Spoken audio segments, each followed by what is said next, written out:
Good morning or good afternoon to mums and dads, boys and girls, and all of the Arbor community.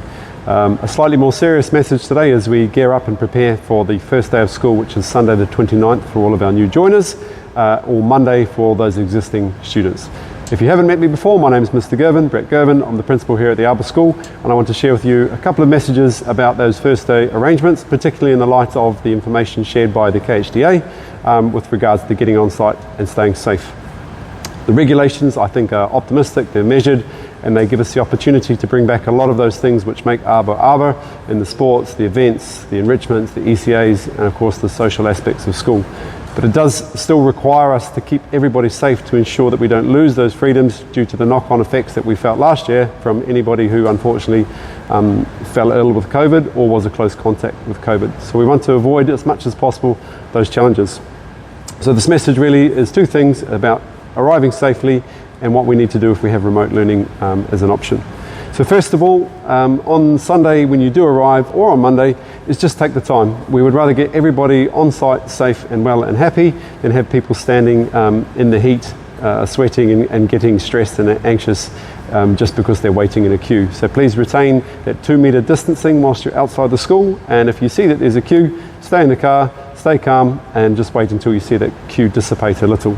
There has been, or will be, ample information shared out in terms of the complex requirements to get on site, where you should park, where you should enter, what's your direction in terms of finding your class. But we hope the small groups that come on Sunday will find their feet, and those who were already in school last year will be able to see there's some small changes, but it should make sense to you.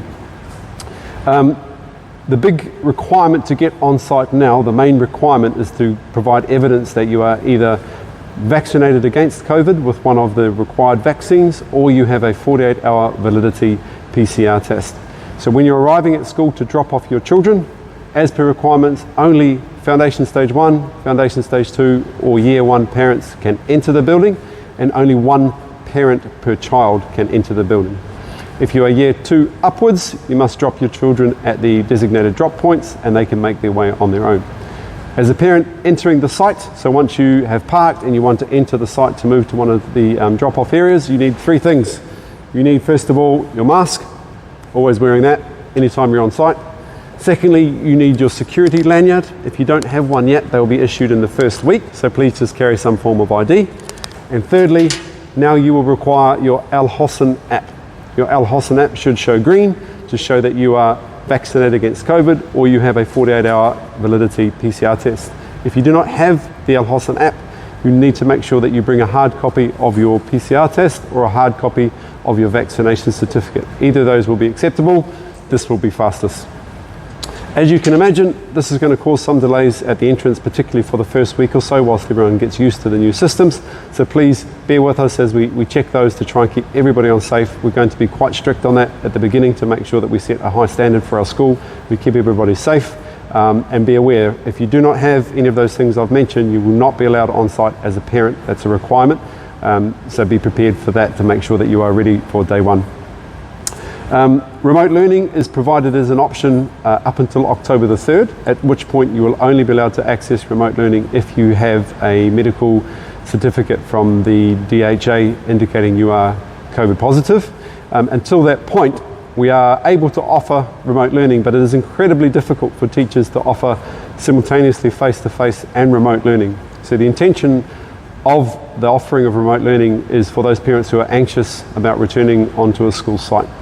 Now at the Arbor, we obviously had 100% face-to-face last year, but I can understand that some people may be feeling nervous. The remote learning offering is not intended for anyone who may want to extend their holiday, who may want to enjoy a couple of days extra in the sun, who perhaps are traveling or maybe short-term ill for a couple of days. Offering on-site, face-to-face and simultaneously off-site remote learning is incredibly difficult. So please help us to help you. Ensure that you give us plenty of notice to get set up, and where possible, if you are on site, if you are in Dubai, we're doing everything we can to make this face-to-face as safe and enjoyable and exciting as possible, particularly in the beginning of the year when relationships are built and well-being is really taken care of.